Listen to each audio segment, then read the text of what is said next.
Hello FPL managers and welcome to Game Week 2's preview with me, James, and as always I'm joined by the FPL legend that is BigManBakar. Bakar, how you doing, mate? I'm good, James. Thanks for having me. How was your game week? I hear you hit a century. I am in that exclusive 100 club. 101 for I can me. see you blushing already. I know, stop it. Thank you for asking. I did say firmly to Bakar before we start recording, you've got to ask me about my game week because I've actually had a good one. Doesn't happen very often. How was yours, Bakar?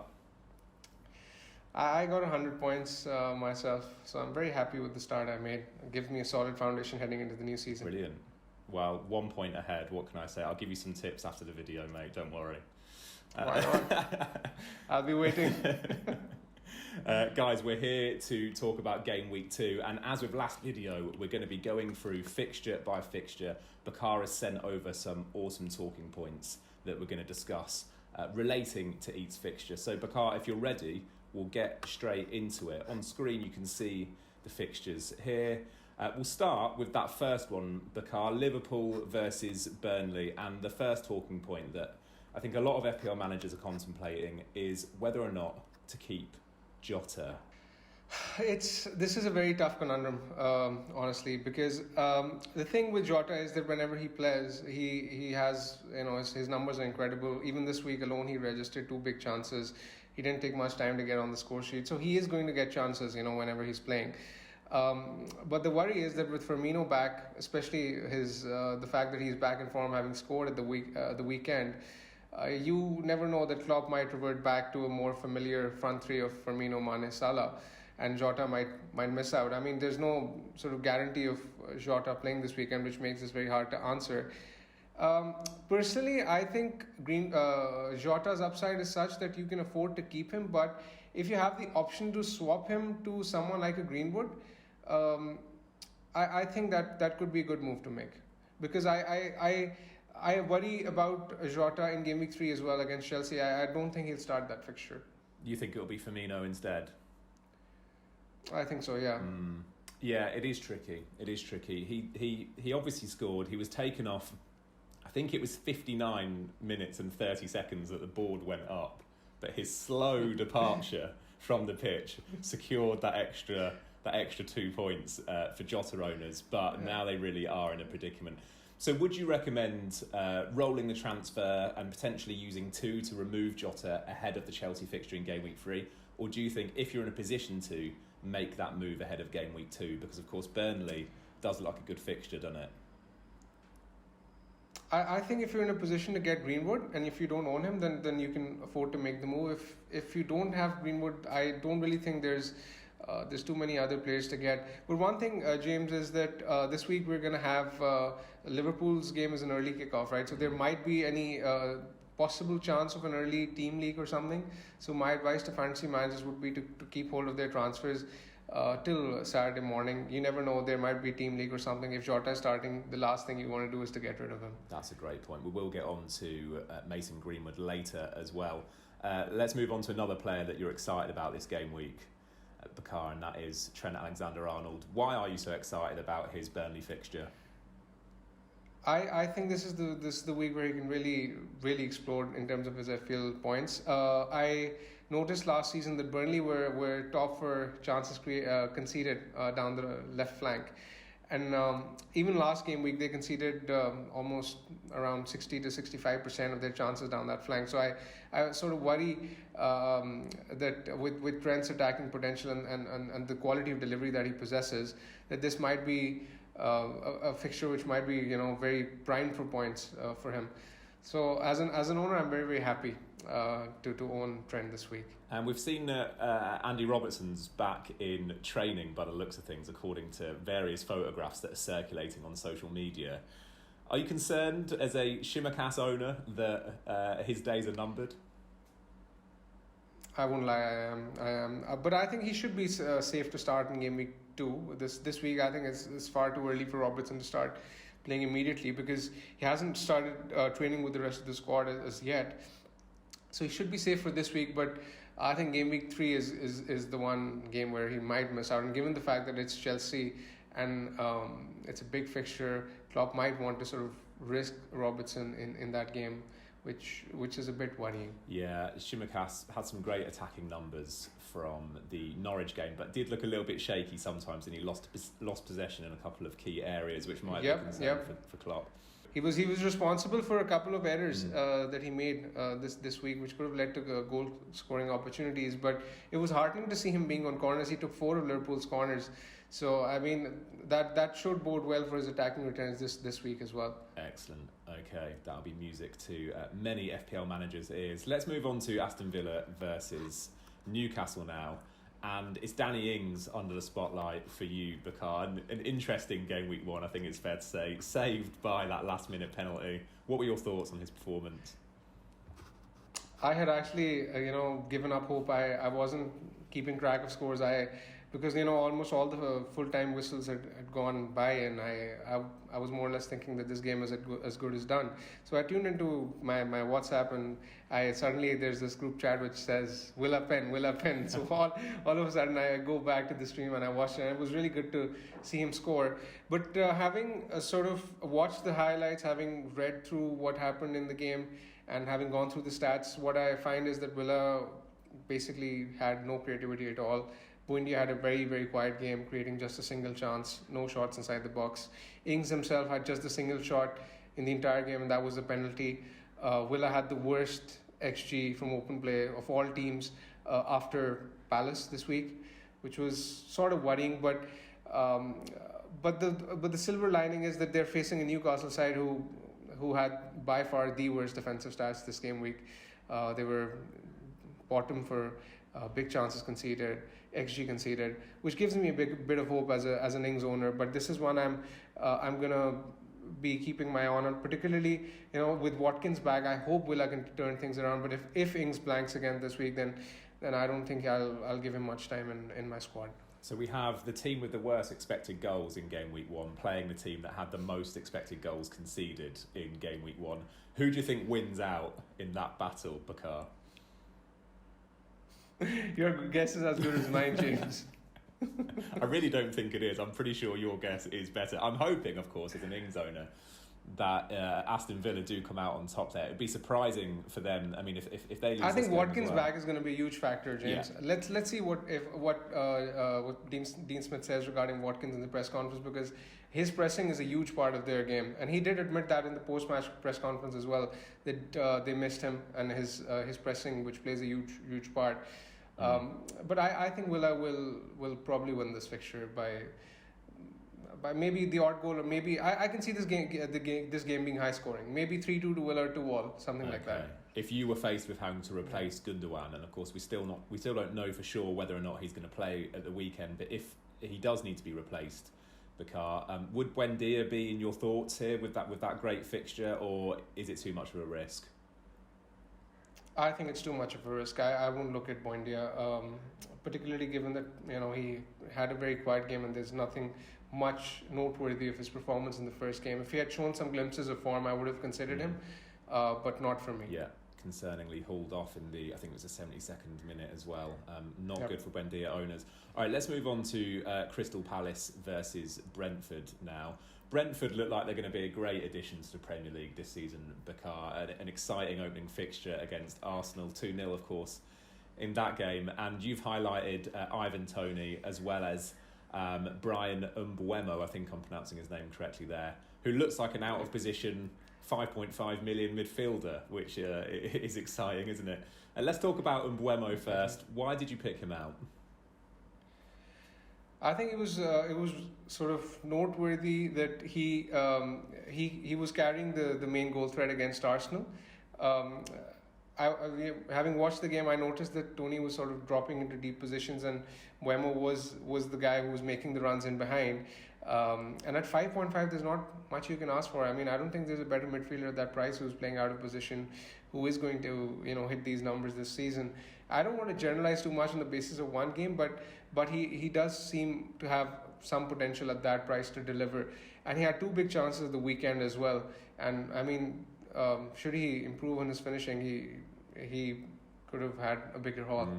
I think Mbeumo could be really interesting when the likes of Lukaku and Kane become popular. We need those enablers in midfield. Perhaps he'll be top of the list there. And Ivan Toney, of course, didn't secure any opening game week returns for his relatively high ownership, but looked the part, didn't he?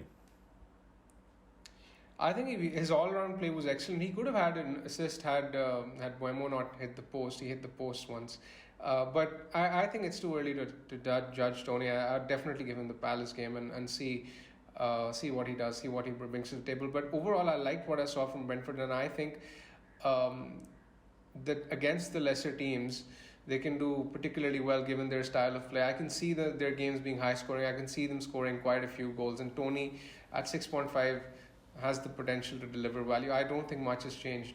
After game week 1, I still think he's going to be a good asset to own this season. Of course, after that, he's got Villa, Brighton, and Wolves as well before Liverpool and West Ham in game week 6 and 7. So a relatively sympathetic run there to give him the opportunity that he probably deserves. I mean, this is a record-breaking player in the Championship, so let's see whether he can translate that into FPL points.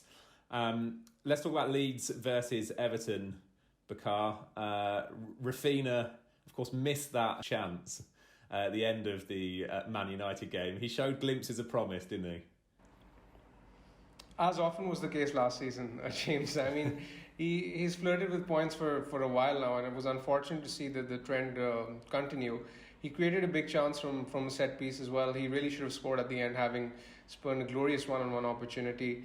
And he really looks quality. I mean, he looks a class apart when you watch Leeds play.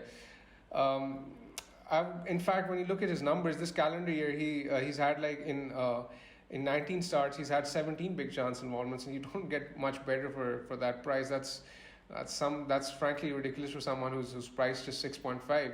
So I think he's a good asset to own. You just hope that his teammates can sort of find their finishing boots, and that Rafinha himself can chip in with a few goals here and there, which is why I still think he's a good asset to own. What do you make of this fixture against Everton? Of course, under Benitez, so still somewhat of an unknown entity. They showed some leakiness though, didn't they, in game week 1? It's hard to assess how the Everton defense is going to be this season under Rafa, but last season away from home they were actually much better in terms of the defense, which is something worth noting on. I mean, I think it's a bit too early to draw conclusions, but I mean, I think Leeds will score this week, and if I was a Rafinha owner, I'd be hoping for at least some sort of return. Okay. I think this is a safe game to bet on both teams to score. Yeah, okay. Which actually, to be fair, is something you can say for a lot of Leeds games. I think that is that does tend to be their style. What about any other Leeds assets? Bamford, relatively quiet game for him. What did you make of those guys? Jack Harrison, Stuart Dallas, and any potential signs of promise there? I think that realistically that there are 3 players who are worth considering from an FPL point of view at this point in time. Rafinha I've already spoken about. Ayling scored an absolute banger, and I think he could do well in terms of his defensive points in particular once the fixtures ease up after game week 4. And Bamford I think is going to be a good asset to own. Not too many people own him at this point in time, but I think he's going to come back strong. I can see him scoring this week against Everton. Okay, brilliant. Another player who might well find himself on the score sheet in that fixture is Dominick Calvit-Lewin. Looks like a promising option for the rest of the season. Absolutely. I was reading a quote from him in his post-match interview after the game at the weekend against Southampton, and he was saying that he's actually very happy to have a manager who's trying to sort of feed him with more crosses so that he can score goals. And he sort of said that he's looking to outscore his target of 21 goals that he scored last season, which is absolute music to the ears of people who own him or are looking to bring him in.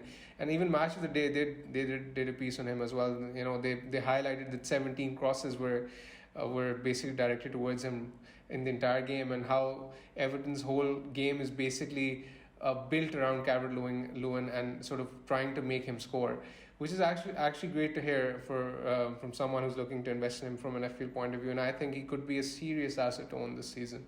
And his fixtures after... He was stopped for shots inside the box this game week as well, which just tells you how instrumental he was. Everton were second for XG from open play. That tells you how good Everton were against Southampton, particularly in the second half. They really upped their game, and Calvit-Lewin richly deserved his goal. Richarlison, of course, who we didn't necessarily expect would be in the side, having just finished at the Olympics, got a goal and an assist. Has he piqued your interest at all, Bakar?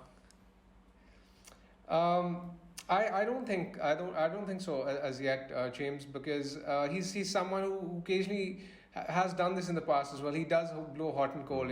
He's the sort of player who can get a 10-pointer in one game and get a string of 2-pointers in the games to follow. And I noticed that Benitez was deploying him in two different positions in each of the halves. So I want to see what role he's going to play this season. But the worry with Richarlison is, James, that he's basically had no preseason. He was playing the Copa America, then he went straight to the Olympics, and then he jumped straight into Everton's game in Game Week 1. So he's basically had no rest.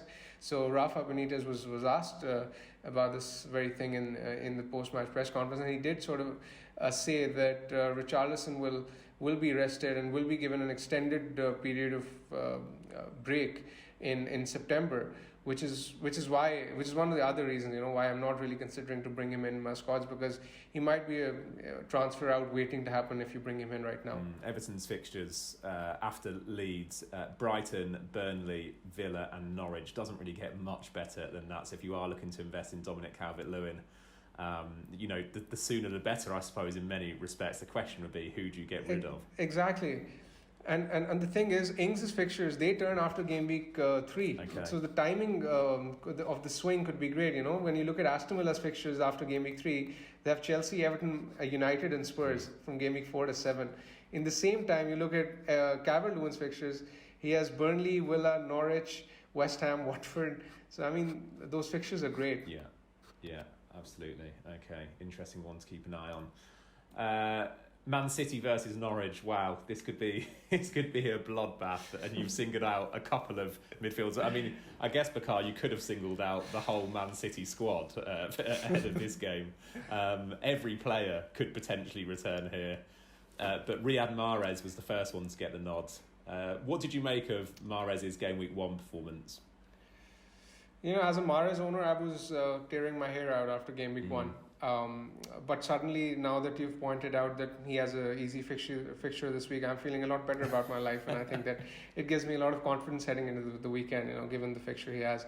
I think he's likely to start, particularly if Gundogan is not going to play, because Gundogan was seen back in training yesterday, but Pep might choose not to risk him, so there's one less position for Mahrez to compete with, which is good for him. De Bruyne, we still don't know. We still can't say with absolute assurance that he is going to start, because he still hasn't had match fitness. Pep could easily give him a substitute appearance as well. But the thing with Mahrez is that I like him this week because he's likely to be on penalties. He's likely to be playing in the front three. Norwich were frankly all over the place from a defensive point of view in the first game. Tim Krul doesn't really inspire me with much confidence. And their left flank, Norwich's left flank, which is basically going to be Mahrez's flank on the weekend, is from where they conceded twice as many chances as compared to their other flank, which gives me some confidence, that Mahrez could do well coming into this game week. Surprising to see Kevin De Bruyne make a return in game week 1. I don't think many FPL managers would have necessarily called that. Of course, the thing is with Pep is that he doesn't need to risk these players, particularly against the likes of Norwich, which doesn't really bode well for Gundogan, does it? If you did own Gundogan, Bakar, who would be top of your target as a replacement?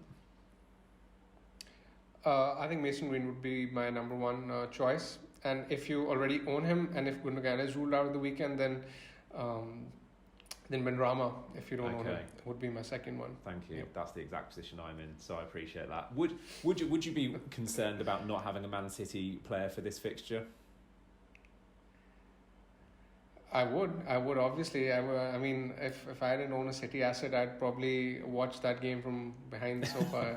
It would be a tough game to watch, but or even turn my notifications off and just go away for a walk and come back and just check the score, because I wouldn't want to be sort of going through the 90 minutes of my life sort of worrying about the different players that I don't own, because it's more likely than not to be a good experience. But I mean, having said that, I don't think it's worth tearing your team apart to get a City player this week, because we still don't know who the go-to guy is for Pep.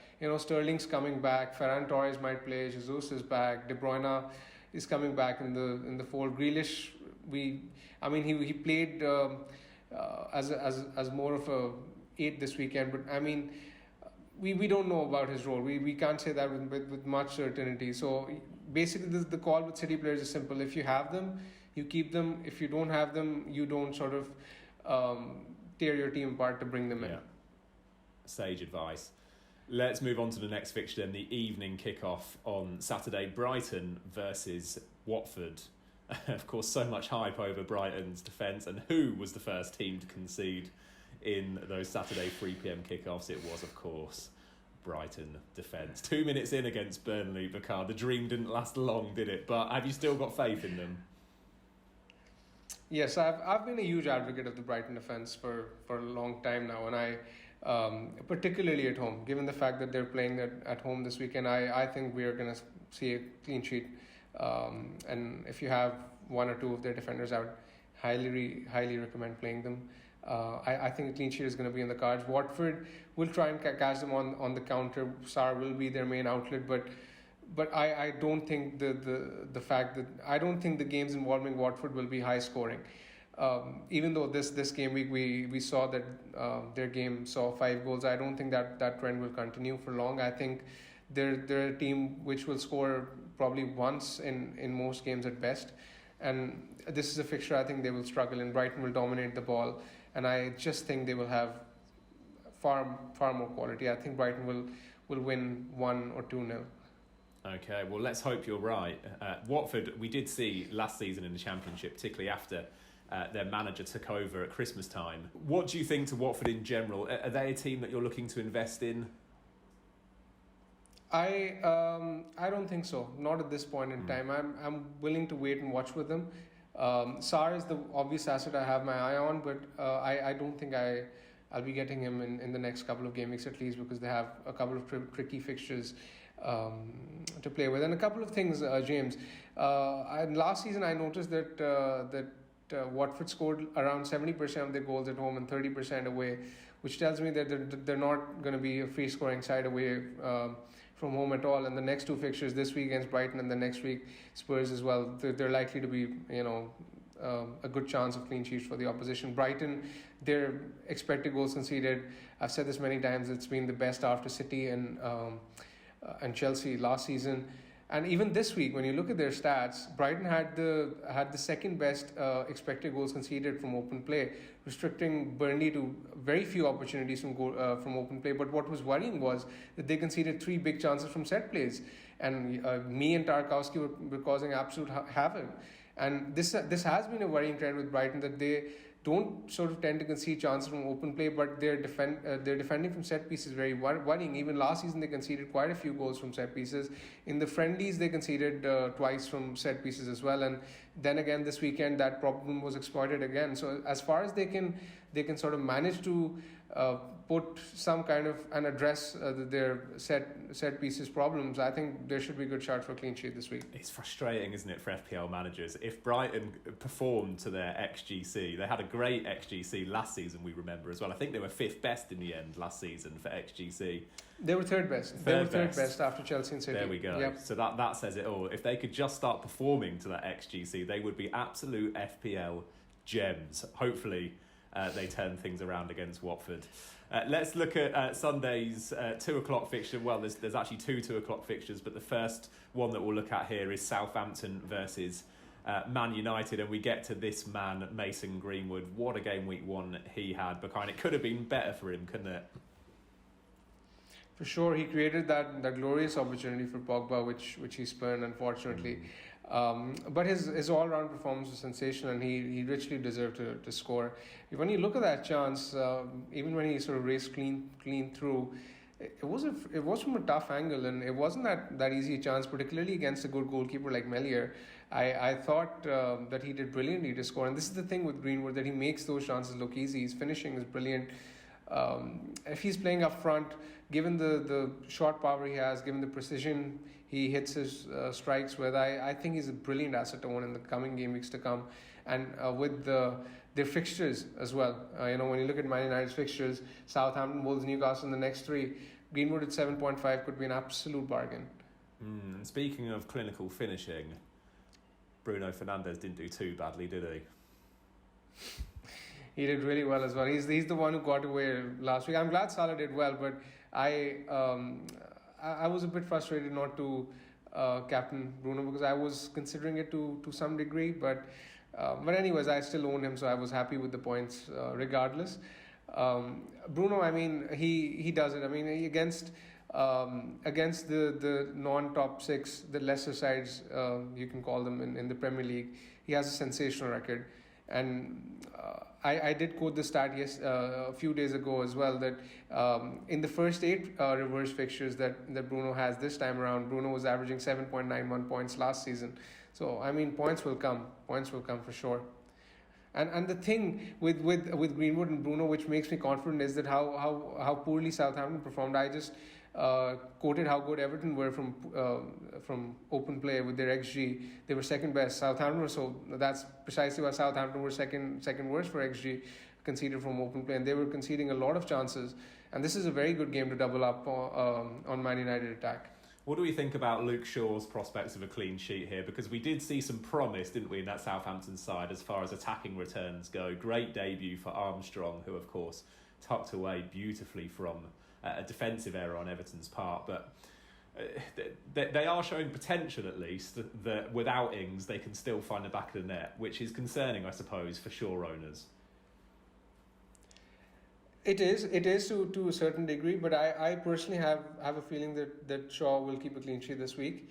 From what I saw of Southampton was that Armstrong was exceptionally clinical to take his chance. He bounced on that mistake from Michael Keane, but overall Everton did keep them to an arm's length, and I expect United to do the same. I don't think Southampton will create too many opportunities from open play. This should be a game where United keep a clean sheet. Shaw himself, we know, he was good going forward, even against Leeds. He created a couple of chances.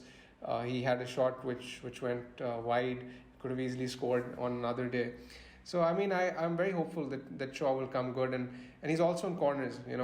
We were talking about Greenwood. It's worth mentioning here as well. The Greenwood and Shaw were both sharing corners. Shaw took 3, Greenwood took 2. So that's the trio to have: Shaw, Greenwood, Bruno. That's the one we need against Southampton. That's my trio, Bakar. This is brilliant to hear. I'm excited for that game. Also at 2:00 on the Sunday, Wolves versus Spurs. A tough one to call, this one. We'll start with Son, who of course scored the only goal in their 1-0 win against Man City. He was popular kind of outside of that Twitter sphere, Bakar. Do you think it's time that the FPL faithful started to look more seriously at him? I think it is time, yes. He's a good asset to own. I just worry though that his price it's a bit steep. 10 million to accommodate him with Trent, Salah and Fernandez isn't the most easiest of tasks, and if he gets on, it does compromise your team to a certain degree, unless you sort of shift to a 4 at the back or more defenders, because that gives you slightly more balance. But Spurs fixtures in the next coming game weeks, they have like Wolves, Watford, Crystal Palace in their next 3. So Son can easily do well. He was on all corners. He had the most shots inside the box of Spurs players. He was the far most advanced player. So he is clearly the guy, the go-to guy to get, particularly if Kane isn't around. But I don't own him, and I am not really looking forward to bringing him this week, because I want to see a bit more from him. I want to see how they fare against sides who won't sort of dominate the ball, because Wolves, I I don't think Wolves will get as much of the ball as City did, and the Spurs will have a different approach to this game. But the thing is, I noticed, and this is a game in which I think Son could particularly do well in Wolves, is particularly because I noticed the high line they were playing against Leicester. Vardy was caught offside 4 times, and for a team which is new to these tactics and who's basically implementing a new kind of system, a new kind of strategy, they might sort of struggle with it because they might not be as fluent with it. So this could be a problem that Son might latch on. But in general, I liked what I saw from Wolves. They were good attacking wise. Adama is someone who caught my eye. 11 penalty area touches, had a big chance to score. Was playing as advanced, almost at as high an average position as Jimenez, and really should have scored. At 6 million, he's also worth keeping an eye on with the fixtures Wolves have to come after game week 4. Yeah, they were unlucky. I think certainly that clean sheet for Leicester was flattering indeed. Would you argue as well, Bakar, that the Spurs result was potentially flattering for them as well? Do we expect them to be keeping clean sheets every week against the likes of City? I think they were highly lucky. City had, in terms of the variance between underperformance, overperformance, City had the highest underperforming XG, which tells me that Spurs were lucky to keep them out. And I mean, Nuno will obviously, given the kind of coach that he is, he will sort of prioritize clean sheets. But I don't think that they'll sort of get their act together this quickly. It will take time. Okay, let's move on to Arsenal versus Chelsea, and we could see Lukaku's Premier League. I was going to say Premier League debut, but of course he's an old hand in the Premier League. But I suppose his most recent Premier League debut and his return to Chelsea Football Club. Are you excited to see him in action, Bakar? Absolutely. I mean, I think he could do well. I am not exactly considering him for my FPL team because the fixtures Chelsea have, they aren't the best till game week 6. And personally for me, Chelsea assets are no-go till that time.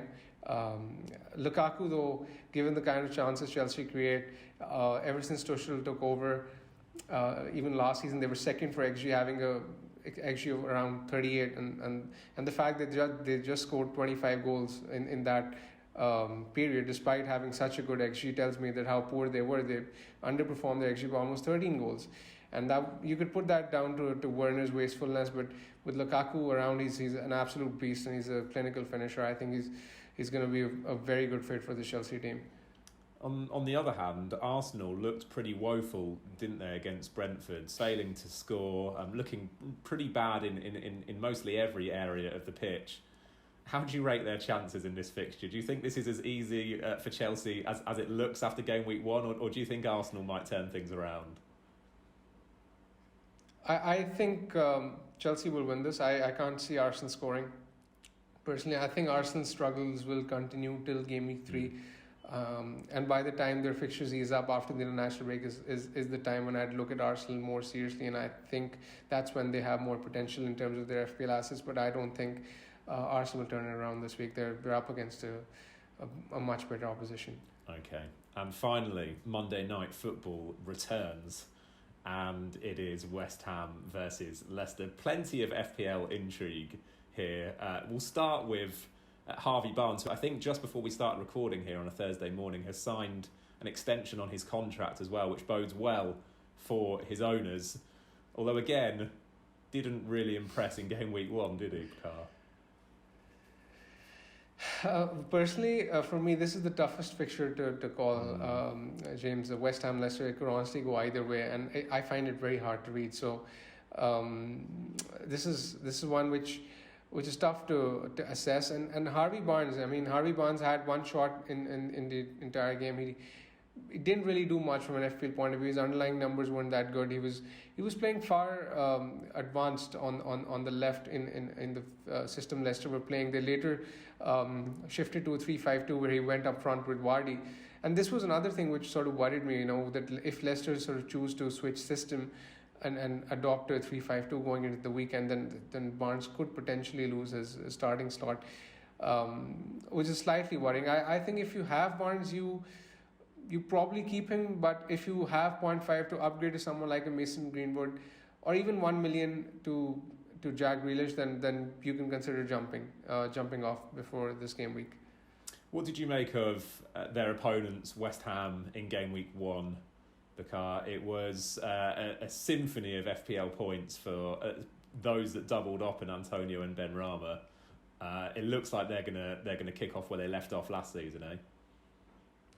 Exactly, they've had a very strong preseason as well. They look really good at the weekend. They're just a side which likes to attack. I mean, they look very hell bent on scoring goals, and I don't think defense is as much of a priority for them as it is for some of the other teams.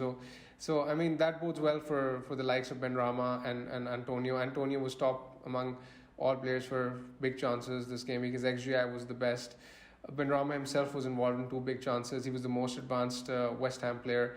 So these two are going to offer value, particularly ahead of a run of fixtures, which Leicester, West Ham scored 3 past them last season. Then they have Crystal Palace, Southampton. Those are fixtures where these guys could do well. And Benrahma, if you don't have him, could be a nice option to get in the midfield slot. That budget midfield slot, when we think of the likes of Mbeumo, Traore, now Benrahma as well, all in that kind of 5.5 to 6 million, could be very, very fruitful this season. Early signs look good for those. And finally, Bakar, we should discuss who you're captaining for game week 2. Tougher than maybe it would have been at the start of the season.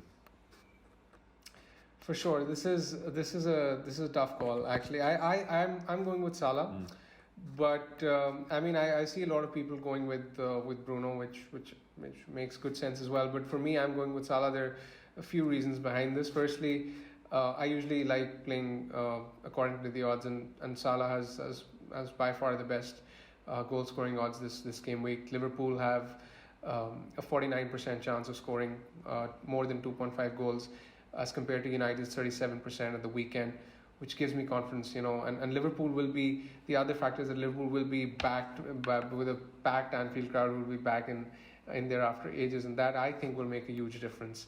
So just to point out a few stats on captaincy, in the last 4 seasons preceding to 2021, before COVID hit, on average, 56% of goals were scored at home in the Premier League and 44% away. When I look at Man United in particular, in the preceding 3 seasons to 2021, they scored around 44% of the goals away from home, while Liverpool in the same period were scoring 59% of their goals at home. So that 59% of the goals being scored at home versus Man United's 44% away, that gives me the slight indication that Salah is the more explosive option to own this game week, and he's the one to go for. Brilliant. Can I just ask you very quickly, Bakar, as well, how do you feel about captaining players in the early kickoff? Any bad juju around that, or does it not factor in for you? It does sort of give me some butterflies in the stomach, but overall I'm indifferent to it, and I like making my decisions based on rationale rather than looking at the timings of kickoffs or being superstitious about these kind of things. Brilliant. That's the sensible answer, I think, mate. Bakar, thank you so much. Thank you very much. Thank you so much for taking us through each fixture there. And good luck for game week 2 is all I can say. I'm hoping it can be just like game week 1. We'll both be in the 100 club again, loving life, but we'll have to see. Hopefully. Fingers crossed, James. Good luck to you as well. Thank you very much. FPL managers, don't forget, we'll be back next week looking ahead to game week 3. If you're not a member of the Hub yet, why not sign up? It's certainly not too late. In fact, now is as good a time as ever. You can find out who's going to be in Bakar's game week 2 side for starters, as well as loads of other members only articles, exclusive tools as well, like the Opta FPL stats tool, which is so useful. It's what I've been showing you throughout this video. There's so much more in there as well, a fixture ticker, team reveals, etc. Go and check it out. I'll leave a link below, as well as a link to Bakar's Twitter. If you're into FPL advice, and I'm assuming if you've watched this far, you need to check out @BigManBakar. He is a treasure trove of FPL tips, loads of awesome, insightful underlying stats. I can't speak highly of it enough. So go and check that out. Thank you, James. And good luck for Game Week 2. Hopefully we can reconvene next week, having had a great Game Week 2. And until then, take care. Thanks for watching. Cheers, Bakar. Have a good week, mate. Cheers, mate.